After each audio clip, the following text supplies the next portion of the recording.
excited to have the opportunity to present it again here at Psych Café. So to start off with, a little bit about the Suicide Prevention Helpline. It is a part of Defenders Worldwide, which is a global authority on suicide prevention. So I'll be talking a little bit about some data about the callers who are calling into this helpline, keeping in mind that it is data from the first 2 years of operation, so it might actually look different if we looked at the same things in 5 years or 10 years from now. About gender disparities, very simple. There's not too much going on that is difficult or complicated. Basically what it tells us is that there are more males calling than females. So for each caller we do a suicidal risk assessment, and they can be either non-suicidal. We actually do, and this is true worldwide, that you actually do get a lot of callers who are not feeling suicidal when they call, but they just need someone to talk to, or they want more information on mental health resources and so forth.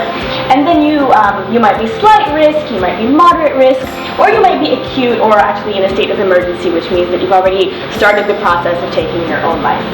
Although there are more men than women calling overall, the women who are calling are actually much higher risk than the men who are calling.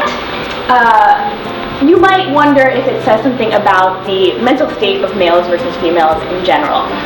That's a good question. We actually don't know. I personally think that it has to do about access and logistics of calling on a helpline. So for instance, it might be that males simply have more access to cell phones.